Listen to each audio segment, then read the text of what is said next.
కలిసికట్టుగా ఐక్యంగా పోరాటం ద్వారా మాత్రమే ఆ కంపెనీని నిలబెట్టగలిగారు, ఇంతవరకు చర్చలోకి తీసుకురాగలిగారు. అయితే రాజకీయ పార్టీలు మనకు మద్దతు ఇచ్చినట్టే ఇచ్చి, అంటే మనకు చిత్తనూరులో అనుభవం ఏంటంటే, అప్పుడు అధికారంలో ఉన్నటువంటి బీఆర్ఎస్ ప్రభుత్వము కంపెనీ తెచ్చి అక్కడ ఉన్నటువంటి ఎమ్మెల్యే నేనే స్వయంగా తెచ్చిన, దానికి వ్యతిరేకంగా ఎవరైనా మాట్లాడితే వాళ్ళ మీద కేసులు పెట్టండి, వాళ్ళని తన్నండి, కొట్టండి అని వాళ్ళ నాయకులకు, వాళ్ళ పార్టీకి, పోలీసుకు డైరెక్ట్గా ఇన్స్ట్రక్షన్స్ ఇవ్వడం, వాళ్ళు వ్యతిరేకంగా ఉన్నారు. కానీ పోరాటం అయితే సంవత్సర కాలంగా కంపెనీ పునాది వేసినప్పటి నుంచి పోరాటం అక్కడ స్టార్ట్ అయింది. అదే మొట్టమొదటి కంపెనీ. అయితే ఈ అనుభవం ఇట్లా ఉన్నాగానే స్తంభంపల్లిలో కూడా అక్కడ స్టార్ట్ చేశారు. స్టార్ట్ చేస్తే అక్కడ కూడా జగిత్యాల జిల్లా స్తంభంపల్లి, వెల్గటూరు మండలం స్టార్ట్ చేస్తే అక్కడున్నటువంటి ప్రజలు, మనకు అది చాలా పర్ఫెక్ట్ ఉదాహరణ అన్నట్టు, పార్టీలకు అతీతంగా మేము కూడా 2 సార్లు వెళ్ళి మాట్లాడాం. అక్కడ మండల స్థాయి వరకు జెడ్పీటీసీలు, ఎంపీటీసీలు, బీజేపీ, బీఆర్ఎస్, కాంగ్రెస్, టీడీపీ అన్ని పార్టీలను పక్కకు పెట్టి వాళ్ళంతా ఏకమయ్యి అక్కడ ఉన్నటువంటి మంత్రి, ధర్మపురి ఎమ్మెల్యే అప్పుడు కొప్పుల ఈశ్వర్ మంత్రిగా కూడా ఉన్నాడు, ఆయన మీద ప్రెజర్ తీసుకొచ్చి ఎట్టి పరిస్థితుల్లో కంపెనీ ఆపుతావా లేదంటే తన భవిష్యత్తు కోసం నేను మళ్ళీ ఎమ్మెల్యేగా గెలవననేటటువంటి పరిస్థితితో ఆయన డైరెక్ట్గా ఓపెన్గా కూడా ఒక ప్రకటన వచ్చింది. నేను కేటీఆర్ మంత్రి దగ్గరికి వెళ్ళి ఆయన కాలు పట్టుకుని ఈ స్తంభంపల్లి యొక్క ఇథనాల్ ఫ్యాక్టరీని ఆపగలిగిన అని.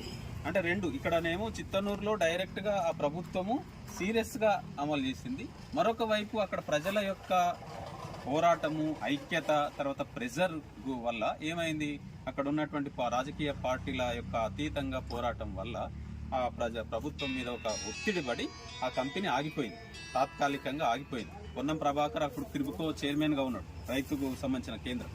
అట్లా అందరూ ఉండి అక్కడ ఆగింది.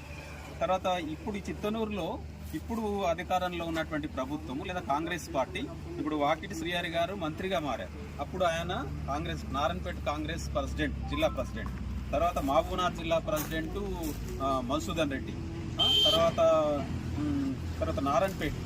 నారాయణపేటకు సంబంధించిన శివకుమార్ రెడ్డి, పర్ణికారెడ్డి, వీళ్ళందరూ కూడా చిత్తనూరు ఇథనాల్ కంపెనీకి వ్యతిరేకంగా మా పోరాటంలో మద్దతుగా వచ్చి మనతో పాదయాత్రలు నడిచారు. తర్వాత రౌండ్ టేబుల్కి వచ్చారు.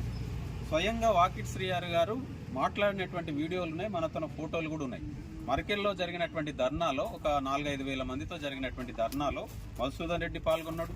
ఇప్పుడు నారాయణపేట డిస్ట్రిక్ట్ ప్రెసిడెంట్ అయినటువంటి ప్రశాంత్ కుమార్ రెడ్డి పాల్గొన్నాడు, మధుసూదన్ రెడ్డి, తర్వాత వాకిట్ శ్రీహరి, ఇట్లా మొత్తం అన్ని పార్టీలకు సంబంధించిన వాళ్ళు వచ్చి, ఒక బీఆర్ఎస్ అధికార పార్టీ మాత్రమే రాలేదు, వచ్చి డైరెక్ట్గా మా పార్టీ అధికారంలోకి వస్తే మేము ఈ కంపెనీ ఆపుతామని మాట్లాడింది. ఇప్పుడు అధికారంలోకి రావడానికి కూడా మేము 5 నియోజకవర్గాలను కాన్సన్ట్రేట్ చేసి 6 మండలాలు, 3 నియోజకవర్గాలలో 55 గ్రామాలు పాదయాత్ర, ధర్నాలు కంటిన్యూగా చేయడం వల్ల బీఆర్ఎస్ ప్రభుత్వము, అప్పుడున్నటువంటి ఎమ్మెల్యేలు కూడా ఈ పోరాటం వల్ల కూడా ఓడిపోయారు. 5 మంది అక్కడ ప్రభావం చేత ఓడిపోయి ఈరోజు కాంగ్రెస్ 65 సీట్లతో ప్రభుత్వం వచ్చినటువంటి ఈ కాంగ్రెస్ ప్రభుత్వము ఇథనాల్ పోరాటం కూడా ఒక కారణము గెలవడానికి. ఇప్పుడు అధికారంలోకి వచ్చిన తర్వాత ఇప్పుడు పెద్దదన్వాడ విషయంలో కానీ, దిలావర్పూర్ విషయంలో కూడా ఏం జరిగింది, మొత్తం గ్రామాలంతా ఏకమై 1000 మంది ఆ బైన్సా రహదారిని, నిర్మల్ బైన్సా రహదారిని 48 గంటలు, అంటే 24 అవర్స్ ఆపారు, మళ్ళీ పంపించిన తర్వాత వీళ్ళు రారనుకున్నారు. కానీ మహిళలు, చిత్తనూరు పోరాటంలో కూడా మహిళలే ఉన్నారు, తర్వాత దిలావర్ పోరాటంలో మహిళలే ఉన్నారు, స్తంభంపల్లి పోరాటంలో కూడా మహిళలే ఉన్నారు, పెద్దదన్వాడలో కూడా మహిళలు ముందుకొచ్చి దాన్ని దిలావర్పూర్ను సక్సెస్ చేశారు ఒక విధంగా. తర్వాత ఇక్కడ పెద్దదన్వాడలో ఈరోజు డైరెక్ట్గా నిజంగా కూడా చెప్పాలంటే, ఇప్పుడు ఉన్నటువంటి ప్రతిపక్షంలో అక్కడ బీఆర్ఎస్ అక్కడ మద్దతు ఇచ్చింది, ఇక్కడ ప్రతిపక్షంలో అంటే ఎమ్మెల్యేగా ఉన్నారు. మరి వాళ్ళు ఎమ్మెల్యే అనుకుంటే, తర్వాత అధికారంలో ఉన్నటువంటి కాంగ్రెస్ పార్టీ అనుకుంటే, తర్వాత బీజేపీ అనుకుంటే, మాకంటే సివిల్ సొసైటీలో మేము సంఘాలుగా చాలా చిన్నవాళ్ళం. రాజకీయ పార్టీలకు వాళ్ళ బలగము చాలా పెద్దది. దేశ స్థాయిలో కూడా వాళ్ళు ఇన్ఫ్లుయెన్స్ చేయగలరు, పాలసీని కూడా ఆపగలరు, లేదా చర్చలోకి తీసుకురాగలరు. ఎందుకు తీసుకురాలేకపోతున్నారు? ప్రజల వైపున వీళ్ళు ఎందుకు మాట్లాడలేకపోతున్నారు? ఒక అసెంబ్లీలో కానీ, ఒక పార్లమెంట్లో కానీ ఎందుకు ఎన్నికలు వచ్చే వరకే బూటకపు హామీలు ఇచ్చి ప్రజలను మోసం చేయడానికే ఈరోజు రాజకీయ పార్టీలు ప్రయత్నం చేస్తున్నాయి. ఈరోజు అధికారంలో ఉన్న పార్టీ కానీ, ప్రతిపక్షంలో ఉన్నటువంటి పార్టీ కానీ. ఈరోజు కేటీఆర్ గారు గొంతు చించుకొని మాట్లాడుతున్నాడు ప్రజల వైపున, లగచర్లలో మాట్లాడుతున్నాడు, అక్కడ మాట్లాడుతున్నాడు. మరి ఆయనకు ధైర్యము, దమ్ము ఉంటే ఒక్కసారి అన్న ఇక్కడ ఉన్నటువంటి విజయుడు, తర్వాత కాదు కేటీఆర్ని వచ్చి ఇక్కడ మాట్లాడమను. మాట్లాడుతున్నాడు కదా, సీఎంకు వ్యతిరేకంగా మాట్లాడుతున్నాడు కదా, ఎందుకు మాట్లాడలేకపోతున్నాడు అంటే పాలసీని తెచ్చింది. బండి పార్థసారథి రెడ్డి దేశవ్యాప్తంగా ప్రపంచవ్యాప్తంగా ఒక పెద్ద బిజినెస్ అంటే ఫార్మా కంపెనీలు, ఇథనాల్ కంపెనీలకు ఆయననే సెంటర్. కాబట్టి పాలసీ కేంద్ర ప్రభుత్వం తెచ్చింది, ఆహ్వానించింది బీఆర్ఎస్ ప్రభుత్వము, అమలు చేసింది చిత్తనూరులో. కాబట్టి ఇది మొత్తం రాష్ట్ర వ్యాప్తంగా, దేశవ్యాప్తంగా ఇది ఒక గుణపాఠంగా మారాలని అక్కడ అంత పెద్ద పోరాటం జరిగినా అది అట్లే పెట్టడానికి కారణం కూడా అది. ఇప్పుడు రాష్ట్రంలో, తెలంగాణ రాష్ట్రంలో దాదాపు 29-30 కంపెనీలలో 7 ఇప్పుడు కన్స్ట్రక్షన్లో ఉన్నాయి. ఒక 3 ఆగిపోయినాయి తాత్కాలికంగా. అక్కడ సిద్దిపేట దగ్గర బెజ్జంకి మండలం గుగ్గిళ్ళ, తర్వాత పోతారం అక్కడ కూడా కన్స్ట్రక్షన్ అవుతున్నాయి. రావిపహాడ్ సూర్యాపేట దగ్గర కన్స్ట్రక్షన్ అవుతుంది, ఇక్కడ మన దగ్గర అవుతుంది. ఇట్లా ఒక 7 చిత్తనూరులో ప్రొడక్షన్ స్టార్ట్ అయ్యి ఈ 7 మాత్రమే ఈరోజు వెలుగులో ఉన్నాయి. రేపు వీళ్ళు కూడా ఎందుకు ఆగారు కాంగ్రెస్ ప్రభుత్వం అంటే అన్నట్టు కనగంట రవణ అన్నట్టు ఈ స్థానిక ఎన్నికలు ఉన్నాయి కాబట్టి ఈ ఎన్నికల వరకు కొంత వేచి చూసే ధోరణి. అంటే మంత్రి గారు కూడా ఒక ప్రకటన చేశారు కదా, ఎట్టి పరిస్థితుల్లో మేము వెనక్కి పోము, ప్రజలను మీరు కలిశారు కదా, ఆ కలిసిన దాన్ని మీరేమో కంపెనీ ఆపాలని మీరు అడిగారు. ఆయన ఏమంటున్నాడు, దాన్ని మేము ఆ ప్రజలను కన్విన్స్ చేశాము, వాళ్ళకు అర్థం చేయించడము, ఇథనాల్ ఫ్యాక్టరీ వల్ల లాభాలు ఉన్నాయనే విషయం ప్రజలు అర్థం చేసుకున్నారు, మేము పెడతాము అని ఆయన మిస్ ఇంటర్ప్రిటేషన్ చేసి మాట్లాడుతున్నారు. కాబట్టి రేపు ఎన్నికల తర్వాత వాళ్ళు ఎట్టి పరిస్థితుల్లో ముందుకెళ్లాలనేటటువంటి స్థితిలోనే ఉన్నారు.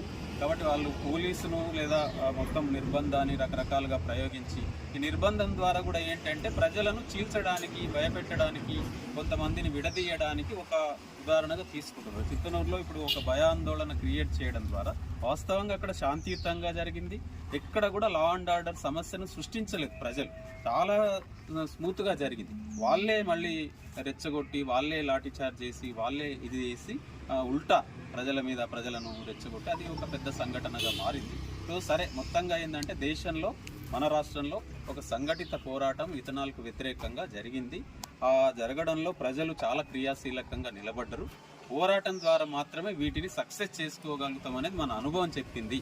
రాజకీయ పార్టీలు ఎట్టి పరిస్థితిలో కప్పదాటుడు వైఖరి లేదా మభ్యపెట్టే వైఖరి, మోసం చేసే వైఖరితోనే వాళ్ళు ఉన్నారు. కాబట్టి వాళ్ళని ఎట్టి పరిస్థితిలో నమ్మకుండా మీరు ఎన్నికల విషయంలో కూడా జాగ్రత్తగా ఉండి, అంటే ఆ పొలిటికల్ పార్టీలను ఆధీనం నుండి బయటపడడమే మనకు మార్గం అని మాకు అర్థమైంది. ఇప్పుడు ఇక్కడ కూడా ఏంటి, వాళ్ళందరూ కూడా నిజంగా కూడా ఈ రకంగా దిలావర్పూర్లో కానీ, స్తంభంపల్లిలో కానీ, మీలాగా కానీ చిత్తనూరులో అంతమంది రాలేదు. పోరాటం బాగా జరిగింది, కానీ ప్రజలంతా అన్ని గ్రామాలలో 50% అన్న మనతోనికి రాలేదు. కొంతమంది పొలిటికల్ పార్టీలన్నీ పక్కకున్నాయి, వాళ్ళందరూ కూడా వ్యతిరేకం చేశారు.